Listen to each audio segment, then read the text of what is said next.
Buenas tardes a todos. Damos inicio a una nueva sesión de la RIASAL, la Red de Investigaciones en Antropología de Argentinas y Latinoamericanas. Es una red de investigaciones en antropologías en el sentido fuertemente más ligadas a los estudios del pasado de las antropologías argentinas en sus diversas localizaciones, y también, bueno, con el tiempo queremos ir incluyendo colegas y perfiles e historias de la antropología latinoamericana. La red está funcionando desde mediados, fines de 21, el resultado diferido de lo que fue el primer congreso de historia de la antropología argentina, celebrado en 2018. Ahí los organizadores quedamos bastante entusiasmados con la convocatoria y nos pusimos en la agenda. Nos pusimos en la agenda, hay un micrófono abierto. Nos pusimos en la agenda crear una red de investigadores que finalmente se plasmó en el 21. Durante el 22, este año, comenzamos a tener una dinámica mucho más ajustada, con varias reuniones, algunas más cerradas, digamos, de una mesa chica en términos organizativos, y otras más abiertas como esta. Y en las reuniones abiertas planteamos como primera agenda de divulgación, de puesta en conocimiento y debate, un perfil de las antropologías localizadas justamente en lugares que no fueran ni Buenos Aires ni La Plata, esos lugares tradicionales, si se quiere, y para dar espacio y voz a los practicantes y a las trayectorias de las antropologías, concretamente las antropologías de Tucumán, que fue la primera participación de Sergio, seguida por Córdoba con la participación de Mariela Zavala, Salta con José Miguel Naharro, que también acá está presente, y esta sería la cuarta sesión, digamos, el cuarto encuentro de esta serie, que estamos muy agradecidos a Lidia, que a través de las gestiones de Gastón haya tomado la posta para contarnos un poco la trayectoria de Misiones, qué significa hacer, como dice el título, hacer antropología en o de Misiones. La vamos a escuchar. Brevemente también quiero presentarla. Voy a básicamente leer lo que ella envió de su currículum. Actualmente, y también desde hace un tiempo atrás, ella ha venido desarrollando investigaciones, Lidia ha venido desarrollando investigaciones sobre áreas de género y sexualidad en el campo de la salud y el trabajo femenino e infantil, en poblaciones en situación de pobreza, en áreas urbanas y rurales. Tiene una larga experiencia en trabajos etnográficos de larga duración, y también una larga experiencia, que creo que esto es una marca de la antropología misionera, ya nos comentará sobre eso Lidia, en consultorías, ¿no? En general y en particular, vos te has dedicado a las consultorías en temáticas de violencia sexual y de género, salud reproductiva, organizaciones comunitarias, etc. Lidia es investigadora categoría 1 en la comisión digamos, regional de categorización de Misiones. Actualmente dirige un proyecto sobre familias, configuraciones y estrategias de vida, respuestas a diversas formas de violencia sexual y de género en Misiones. Ha sido, porque aquí pones que sos ex profesora, supongo que te habrás jubilado, ex profesora titular regular en el Departamento de Antropología Social de la Facultad de Humanidades y Ciencias Sociales del UNAM, en cátedras, varias cátedras, entre ellas Antropología Aplicada, el Seminario de Antropología Social, Aportes a la Antropología de Estudios de Género y taller de tesis, y Teoría de las Organizaciones. Tiene 2 tesis presentadas, una de grado, en 1987 sobre comercio fronterizo, pequeños comerciantes entre Posadas y Encarnación, dirigida por Ana María Gorosito Kramer, y una tesis de posgrado como magíster de la Universidad Nacional de Entre Ríos, presentada en 1999, sobre vida cotidiana y trabajo, estudio de familias de sectores pobres, dirigida por la doctora Catalina Weinerman. Bueno, quienes quieran consultar, y seguramente muchos de los asistentes que están acá, sus producciones y publicaciones lo pueden hacer online. Con esto nosotros tenemos un primer pantallazo del perfil de Lidia, y bueno, ya no creo que más o menos les comenté todo. Una última cuestión, la Riasal tiene una página, tenemos una página web que después le podemos pasar el link por el chat, digamos, para que la vean. Es una página que está en construcción todavía, pero que aporten y la divulguen. Y también ahora en breve queremos abrir un canal de YouTube donde vamos a ir subiendo estas charlas, conferencias que nuestros colegas están ofreciendo, ¿no? Una cuestión que creo que ya la comentamos offline, digamos, antes de la grabación, vamos a darle la palabra a Lidia durante lo que ella más o menos considere, que no sé, alrededor de 1 hora, y eso va a ser estrictamente lo que va a quedar grabado. Después vamos a seguir, pero ya sin grabación, y abrimos el debate en esa instancia para todos los participantes. Bueno, por mi parte, dejo por acá. Bienvenida, Lidia, y tenés la palabra y te escuchamos con atención. Bueno, ante todo, agradezco la invitación y celebro la creación de esta red de investigaciones sobre antropologías argentinas y latinoamericanas, ¿no? Conocernos y saber qué se hizo es clave para poder seguir creciendo. Lejos de 1 hora, más bien me tiro a media hora. Así que intentaré ser discreto. No, cuando Gastón me invitó a participar, una de las cuestiones que me parecían interesantes era, bueno, uno reconoce o ve producciones muy diversas y de repente nos encontramos que los modos de producir en nuestro campo disciplinar son muy distintos según las condiciones en las que estamos, ¿no? Yo soy la tercera egresada de nuestra carrera de antropología, que el año que viene cumple 49 años, con lo cual me siento casi de los responsables del desarrollo de este campo. Y soy misionera, con lo cual me tocó estudiar en Posadas, desarrollé mi carrera de grado aquí, y reconozco que el espacio que se generó dentro de la carrera fue muy singular.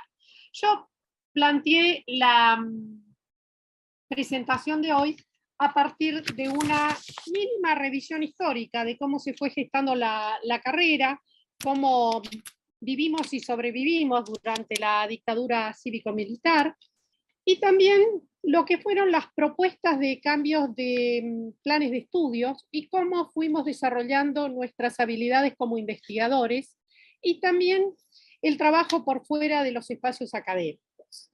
En ese aspecto, quizás por eso mis cátedras a cargo revelaban intereses particulares, y bueno, hacer antropología por fuera del espacio académico constituye un desafío. Bueno, ¿desde qué lugar estamos hablando? La carrera de antropología de misiones se crea en el año 1974, la crea Leopoldo Bartolomé, es nuestro héroe cultural, y representó un proyecto académico singular que permitieron mantener esta carrera como propuesta de antropología social cuando en otras universidades se cerraban. Quizás esto se deba a nuestra posición geopolítica singular. Somos una provincia prácticamente colgada del mapa de Argentina. Me hubiera gustado tener un mapa de América del Sur, pero no hice artículos. Pero, es decir, nuestro territorio provincial está abrazado por Brasil y Paraguay, y el 10% de nuestra superficie está vinculado a la República Argentina, con lo cual nuestras conexiones más importantes han sido con los países vecinos. No obstante, en términos de proyecto académico nacional, la posición marginal de Misiones permitió la supervivencia durante la dictadura. Pero también tenemos que reconocer que para poder desarrollarnos y poder crecer durante esa etapa, tuvimos algunas hadas madrinas como fue René Nicoletti, que era el de entonces decano de nuestra facultad, y que permitió y dio protección política al grupo de antropología que estaba a cargo de la carrera. Esta marginalidad geográfica en la que nosotros vivíamos tuvo las ventajas de que pocos se ocupaban de nosotros o poco se sabía de nosotros. Entonces, el equipo docente que estaba a cargo de la implementación de la carrera, creo que llevó la responsabilidad más grande en cuanto a dar sentido y lograr una formación potente. También el programa de posgrado, que se implementa 2 décadas después de la creación de la carrera de grado, contó con el apoyo político de la entonces decana Ana María Camblón, que también garantizó los recursos necesarios para su implementación. Pero bueno, esta condición de provincia de frontera fue quizás una de nuestras ventajas para poder sobrevivir y nos permitió hacer conexiones muy interesantes con los países vecinos. Esto marcó también nuestros temas de investigación, esto marcó nuestras conexiones con grupos de otros países, y la modalidad de trabajo, en el año 74, nuestra universidad se crea como universidad autónoma en el año 73, y en el año 74 se abre la carrera de antropología en la Facultad de Ciencias Sociales, con lo cual nos estábamos inaugurando todos. Yo ingreso en el año 78 y Carlos Serrán era el secretario académico de la facultad y era una persona muy respetada y muy querida dentro de nuestro espacio. Otra persona también importante para sostener el espíritu de cuerpo y garantizar calidad académica como director de la carrera fue Carlos Ocada, un sociólogo que había estado preso y después exiliado en México, que cuando vuelve también participa del proceso de normalización en la etapa de democratización de la universidad. El grupo de antropología era un grupo muy pequeño. Nosotros los inscritos en cada cohorte en la década del 70 no superábamos las 30 personas. Esto hacía que la vinculación entre los estudiantes y con los grupos docentes fuera muy fluida. Esto llevó no solo a una buena articulación en la práctica pedagógica, sino también a generar lazos de amistad, bueno, varios matrimonios, entre ellos me hago cargo, el mío, en estas vinculaciones donde la conexión y el interés por la antropología, por el campo que se abría, era muy particular. En la década del 80 empieza a cambiar, mejor dicho, entre el 80 y el 90, la mitad de los estudiantes de antropología no eran de la provincia de Misiones. Era gente que venía de otros lugares a estudiar a Misiones.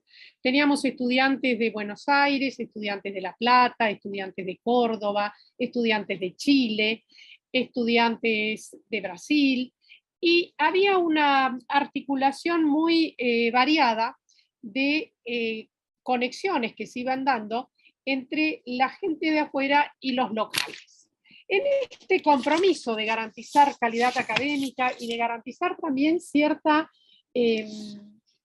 incorporación de estos migrantes internos a la ciudad, creo que fueron muy importantes las estrategias de sociabilidad que se gestionaba.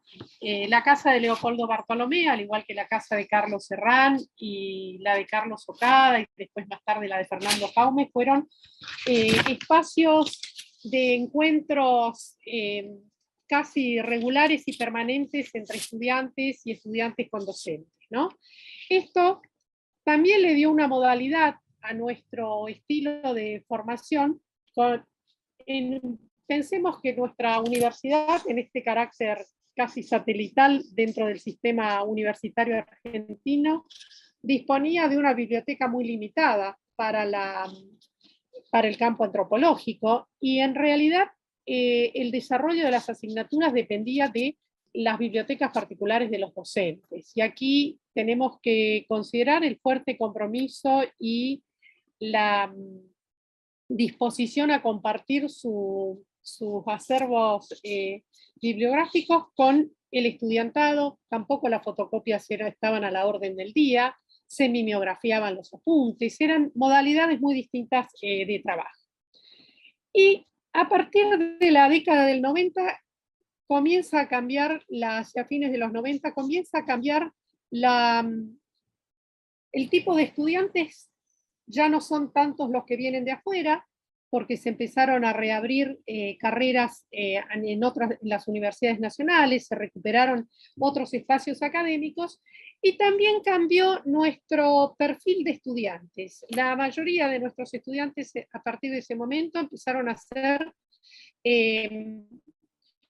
jóvenes misioneros, algunos de Posadas y muchos del interior de la provincia, y más que una clase media acomodada, eran pertenecientes a una clase media o a sectores populares. Lo cual también nos interpeló como docentes al plantear qué estamos ofreciendo y qué oportunidades se les abren a estos futuros colegas. Esta modalidad de trabajo también tuvo que ver con la sensación de estar muy lejos del centro del país, y estrategias como haber organizado el primer Congreso de Antropología Social en 1983, en agosto, durante aún la dictadura cívico-militar, constituyeron desafíos del grupo como para posicionarse a nivel país, pero también a nivel internacional, porque a los pocos años se organiza la tercera reunión de antropología del Mercosur, y todas estas instancias generaron movilizaciones tanto dentro de la propia universidad como en formas de estrechar vínculos con otros grupos académicos. Esta integración que nosotros fuimos logrando a nivel regional con Paraguay y Brasil se tradujo también en temas y intereses de investigación singulares, ¿no? Nuestro plan de estudios del año 74 era un plan que tenía 30 materias, eran todas anuales, abocadas más bien con un fuerte componente de análisis del espacio rural y un fuerte componente metodológico también. En el año 82 se hace una primera reformulación, aún sin, creo que teníamos ya una primera egresada, y se plantean, hay una renovación en términos de estilos académicos, se van desactivando las materias anuales y pasamos en la versión del año 82 a materias cuatrimestrales, básicamente, quedan solo las materias metodológicas como materias anuales, y se empieza a plantear una adecuación o mayor ajuste en cuanto a los temas que se desarrollaban en las materias y los problemas que atravesaba nuestra propia sociedad. Entonces, quizás el plan de estudios del 82 tuvo la ventaja de abrirnos hacia otros campos. Recuerdo un revolucionario seminario de antropología urbana que dio Ana Gorosito, después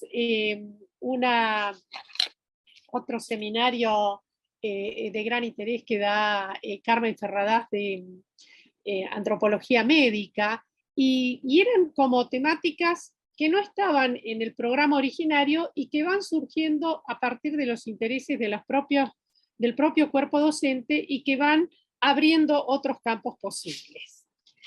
En el año, yo me recibí con ese plan 82, pero tenía las...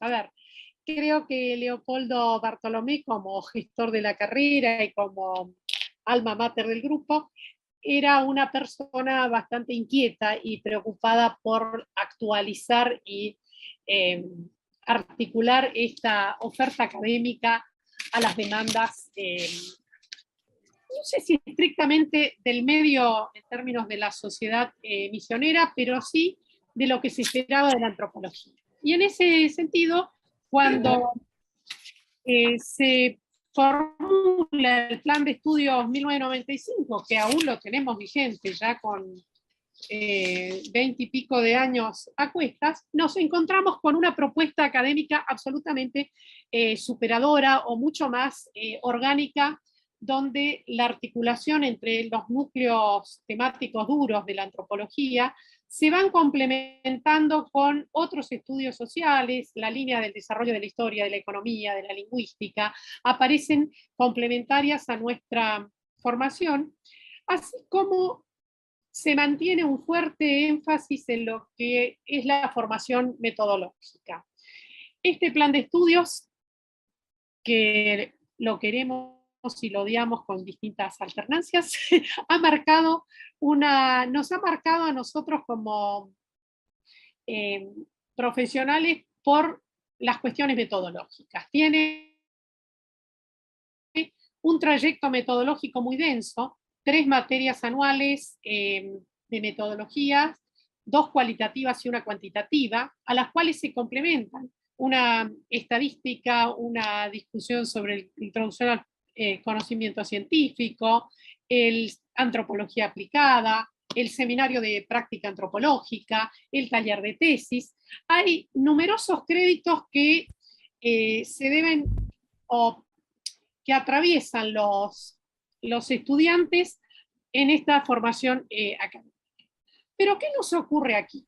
Ingresar a la carrera y ya tener que hacer una práctica de trabajo de campo imprime en la formación de los antropólogos misioneros un cierto encantamiento, diría yo, con el trabajo etnográfico. Y estos, en el periodo en que me formé yo, se veía retroalimentado por las oportunidades que nos daban el desarrollo de algunos trabajos de consultorías o investigaciones muy complejas que desarrollaban los profesores de la carrera. Entonces, nosotros ingresábamos y en primero o segundo año ya formábamos parte o teníamos la posibilidad de incorporarnos a proyectos de investigación. En este caso, básicamente se nos incorporaba para trabajar como auxiliares de campo, pero participábamos efectivamente de todas las discusiones sobre cómo se articulaban las guías de entrevistas, cómo se armaba la estrategia de salidas, en qué horarios, a quiénes se visitaban, cómo se armaban los pequeños equipos. Recuerdo los primeros trabajos exploratorios que se hicieron para hacer el diagnóstico de la población que iba a ser afectada por la represa de Yacyretá en el año 79, 80. Nosotros éramos 25 estudiantes que estábamos cursando el segundo año de carrera y teníamos la oportunidad de ir a hacer entrevistas, de circular por las zonas costeras de Posadas, y estábamos metidos en las discusiones que tenían nuestros profesores formadores acerca de qué iba a pasar con los resultados de esas investigaciones, cómo se iban a articular en las propuestas de relocalización posteriores. Y recuerdo esa etapa como una situación de privilegio. Yo me tocó hacer trabajo de campo con Carlos Serrán, ir a visitar unos oleros en la zona de Itaimé-Miní, que era un espanto la zona para circular porque nos embarrábamos de forma trágica, pero era esto de estar en contacto con el otro, de poder percibir cómo se desarrollaba una entrevista, después de desarrollada la entrevista, charlar acerca de cómo se hacían los registros, cómo hacíamos los informes de entrevista y cómo seguía o continuaba esta conexión con las personas con las que nosotros iniciábamos estos diálogos. Y creo que ese entusiasmo que sentimos nosotros en la etapa formativa inicial, quizás la reprodujimos después cuando nos tocó acompañar a estos colegas que se forman a partir del año 95 con este plan de estudios que instala en el primer año de la carrera ya una introducción al trabajo de campo. Esa introducción al trabajo de campo opera con la magia de encantar a los estudiantes con la etnografía. Y son casi contados con los dedos de la mano aquellos egresados a quienes no les gusta o no disfrutan del trabajo de campo. La idea de articular las metodologías cualitativas con las cuantitativas fue una de las cuestiones más interesantes que mantuvo. Una materia de estadística, una materia de elementos de lógica y matemática eran un verdadero espanto. Pero quizás con los años fuimos aprendiendo por qué estas materias requerían o nos permitían incorporar habilidades y sistematizar cuestiones que más adelante nos iban a ser de gran utilidad. En este momento solo quedó estadística en primer año y la que sustenta la metodología cuantitativa junto con introducción al conocimiento científico. Pero aprender a hacer encuestas, esto de tomar contacto con la lógica de la investigación cuantitativa, también nos permitió a nosotros entender en estos subsiguientes trabajos de consultorías que hacían nuestros profesores y a los cuales nosotros nos integrábamos, por qué en determinados momentos se hacía un relevamiento con encuestas o por qué se continuaban con entrevistas, por qué no era posible seguir haciendo observaciones en determinado ámbito y teníamos que recurrir a fuentes secundarias y tomar un anuario estadístico o las publicaciones de los censos, cómo se masticaban. Le dieron sentido y le dieron espacio a estas formas de hacer investigación que en otras carreras de antropología aparecen como cuestiones muy raras o muy recientes. Nosotros nos formamos con esta lógica qual y quanti, donde más bien hablábamos de complementariedad que de disociación o de perturbación. Bueno, como en todos los espacios académicos, había furias hacia algunos docentes porque los cuantitativistas eran muy estrictos o porque eran aparentemente con una rigurosidad que se toleraba de una manera distinta en las metodologías cualitativas, pero de cualquier manera esto nos obligó a pensar desde ángulos diferentes cómo se podía desarrollar una investigación, a poder tensionar, bueno, en qué tiempo, en qué ámbito o con qué recursos contamos para poder utilizar unas u otras metodologías, con qué objetivos o qué necesitamos obtener como dato a la hora de elegir unas u otras. Y en este sentido fue importante el complementar. Luego, cuando en mi rol como docente, trabajando con Diana Arellano en antropología aplicada, nos encontrábamos que los estudiantes tenían habilidades para poder indagar en fuentes secundarias, que podían resolver algunas cuestiones haciendo relevamientos operativos con encuestas, y en otras circunstancias donde la salida a campo para hacer entrevistas o hacer observaciones más sistemáticas era importante, podían articular estas distintas herramientas y en tiempos relativamente acotados obtener respuestas significativas. Esto nos permitió a nosotros darnos cuenta de que la antropología como espacio formativo tenía un sentido que trascendía esto del desarrollo de una carrera, de una formación profesional o de lograr un determinado título. Ese proceso formativo, con una práctica de campo y en investigación tan potente, nos hizo llevar también al compromiso de ver qué hacemos con los resultados de estas investigaciones y por qué necesitamos producirlos. Entonces se fue gestando un compromiso donde la producción científica no se hace en el aire, se hace con algún propósito o remite a algún fin. Y en ese sentido, casi sin darnos cuenta, creo que nos fuimos introduciendo en esta posibilidad de pensar una antropología en misiones, desde misiones y para misiones. Y probablemente sean pocos los ámbitos o sean pocos los espacios en los cuales hemos salido a hacer investigaciones por fuera del ámbito regional. Y esto aquí llevó a que nosotros contamos como provincia con una fuerte producción sobre nuestros orígenes, sobre el desarrollo de la sociedad misionera, sobre la singularidad de estos espacios. Y no solo en función de qué conocimientos fuimos gestionando, sino también pensando para qué los fuimos gestionando, cómo ponemos en circulación estos conocimientos.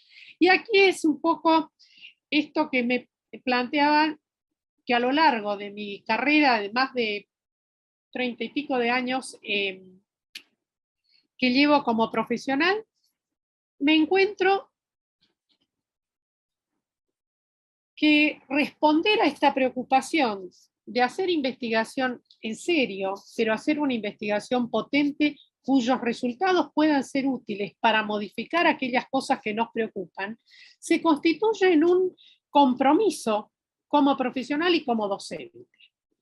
Y quizás por este aprender haciendo que nos marcaron quienes nos formaron, y acá voy a hacer referencia no solo a Leopoldo, a Carlos Serrana, a Ana Gorosito, a Denis Barger, a Roberto Avínzano, a otros colegas con los que compartimos más cuerpo a cuerpo la actividad de investigación, con Elena Krastoffel, con Miguel Ramos, donde fuimos reconociendo que no se producía en el aire, se producía para dar respuestas, se producía para ir consolidando ciertas líneas de trabajo, y en este aspecto nuestro propio escenario de indagaciones se fue modificando. De haber sido una provincia, de las pocas provincias argentinas que tenían una amplia proporción de población rural, se nos fue urbanizando la provincia, y los estudios rurales que tuvieron un peso muy fuerte en el inicio de la carrera fueron como complementándose y perdiendo peso con respecto a los estudios urbanos.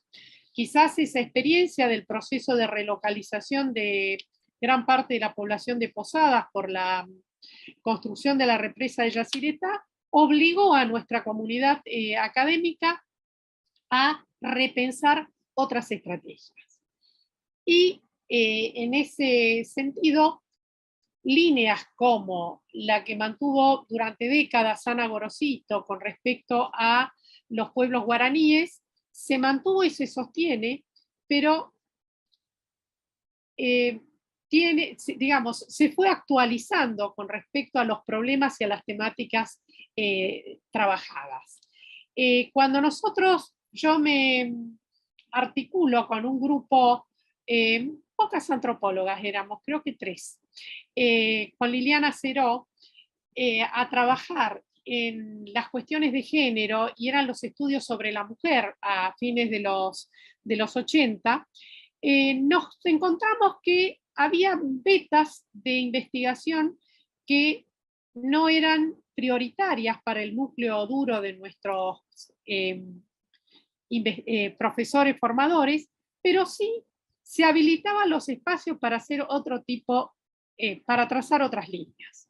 Yo hice mi tesis de licenciatura sobre el trabajo de las paseras, que son las comerciantes fronterizas que cruzan de Encarnación a Posadas para vender inicialmente productos de sus propias chacras, y después en un comercio más de tipo bazar urbano, productos de diverso orden. Cuando Ana Gorosito, que integraba el programa Estudios de la Mujer,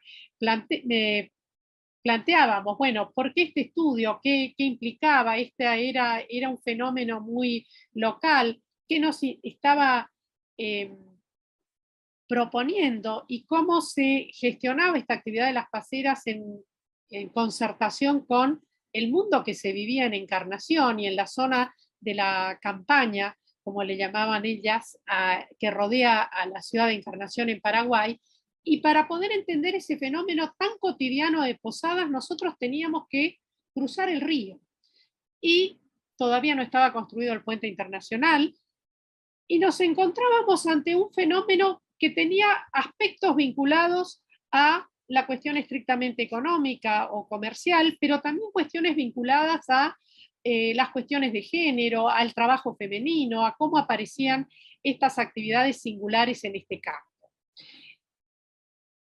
Y a veces diría casi que discurriendo y discutiendo sobre por qué se te ocurre este tema, por qué vas a trabajar tal línea o por qué van a seguir en tal o cual espacio de investigación, no siempre contábamos con el apoyo de la plana mayor, pero siempre alguno de ellos nos abría el espacio como para meter temas quisquillosos, que después, bueno, se fueron instalando como temas de mayor interés.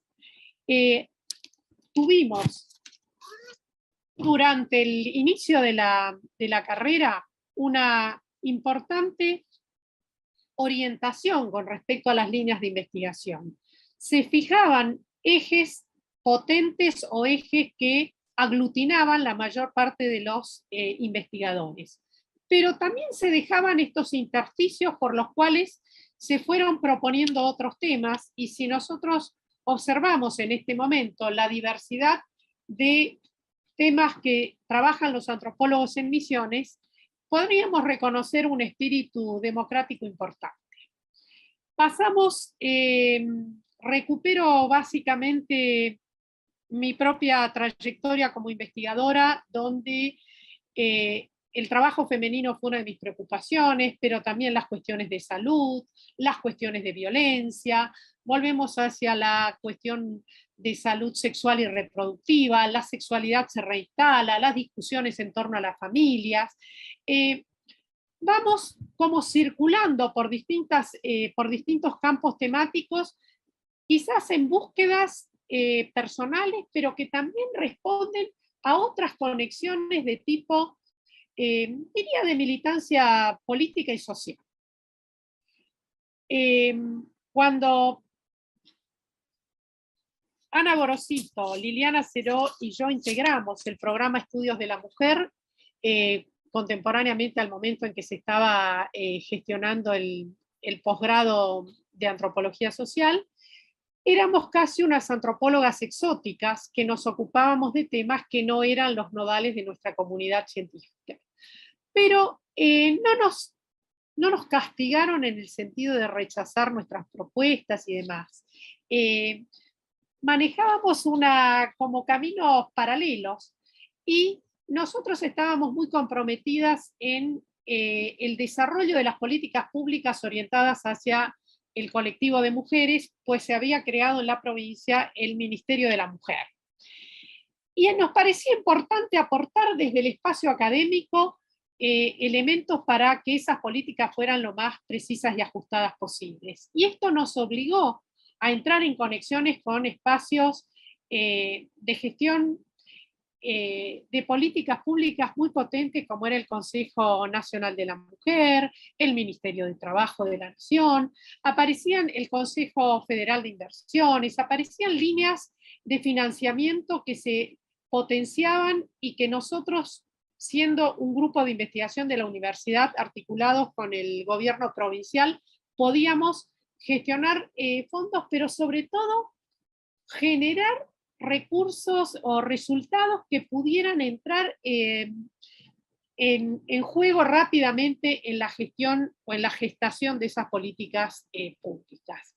Y esto fue algo que nos preocupó siempre y que acompañó estos distintos espacios académicos.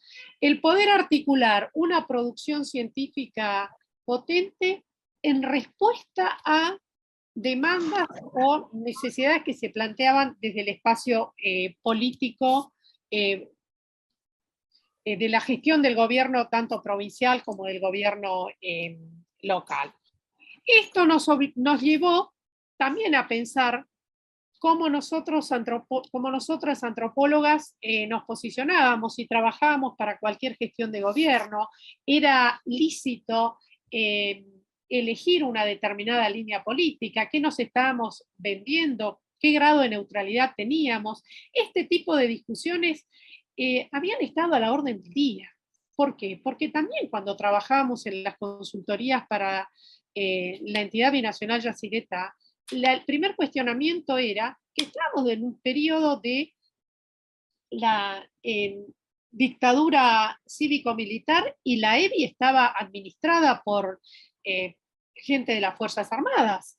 Pero entonces, ¿con qué espacios y con qué niveles de reflexión fuimos operando en no perder de vista cuáles eran los verdaderos destinatarios de nuestras acciones?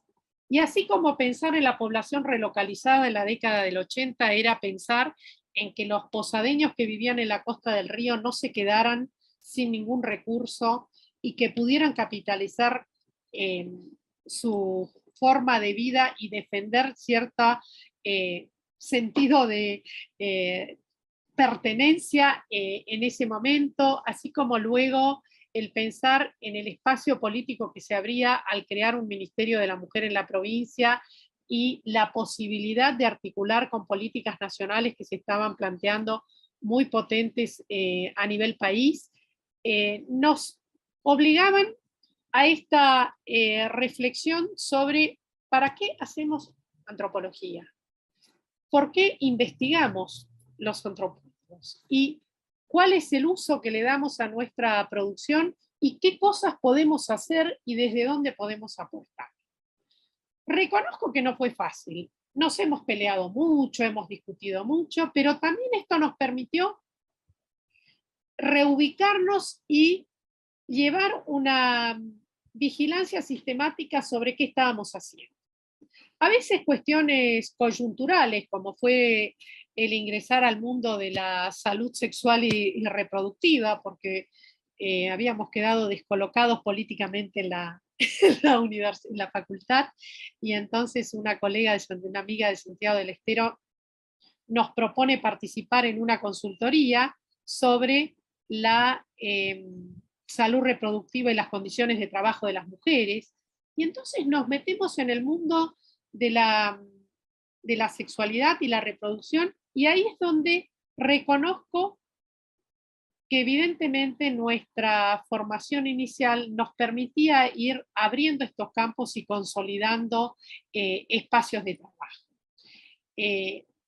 Interlocutores como el Banco Mundial, o como había sido la entidad binacional Yacyretá, o como podía ser el gobierno de la provincia de Misiones, o alguna asociación o ONG que propusiera algunas investigaciones o algunas intervenciones, nos llevaron a una práctica recurrente de pensar qué estamos haciendo, para qué lo estamos haciendo, quiénes son los destinatarios de estas acciones, a quiénes estamos favoreciendo, a quiénes estamos entorpeciendo, y en ese compromiso, el abrir el espacio, me tocó ser cola de león, pero también me tocó ser cabeza de ratón en algunas oportunidades, y entonces siempre pensarnos como grupo y abrir el espacio a los estudiantes que se estaban formando, a los recientes graduados, y no solo del campo de la antropología. En este aspecto reconozco que todo el trabajo extraacadémico, pero también en términos de investigaciones en el espacio académico, el trabajo interdisciplinario siempre fue importante. Y quizás desde la propia conformación del núcleo docente que nos formó en la carrera, hasta las articulaciones que fuimos haciendo a nivel de facultad y después con otros colegas por fuera de la facultad. Esa posibilidad de un trabajo interdisciplinario acompañado y sistematizado también nos devuelve el interés por qué piensan los otros de la antropología. Y casi estamos con 48 años de antropología en Misiones. Muchas veces uno dice, yo soy antropóloga, y nos miran un poco raro, ¿no? Cuesta hacer entender para qué servimos los antropólogos. Y parte de nuestro ejercicio como docentes en antropología aplicada fue imaginarnos y intentar concretar qué hacemos los antropólogos a la hora de generar intervenciones. Nos invitan, nos llaman, nos ofrecemos nosotros, desde qué lugar aparecemos y cómo nos planteamos. En estos últimos años mi trabajo no ha sido en consultorías puntualmente, sino más bien apoyo técnico a algunas organizaciones no gubernamentales con los temas de violencia o en temas de organización de grupos comunitarios. ¿Y qué nos encontramos ahí? ¿Cuánto de lo que nosotros sabemos puede servir para movilizar determinados recursos o puede permitirnos cambiar o mejorar las condiciones de vida de esos grupos? Entonces, el revisar desde discusiones teóricas hasta pensar estrategias metodológicas singulares y pensar en los efectos que tiene nuestra intervención y en la proyección que le podemos dar a esas intervenciones. Creo que gran parte del valor de nuestra formación como antropólogos aquí es el poder imaginarnos distintos escenarios de acción, pero disponemos de herramientas fuertes en términos teóricos y metodológicos. Y quizás según la disciplina de cada uno logremos una mayor o menor productividad. Se me ocurre compartir algunas cuestiones, pero dejo abierto este espacio.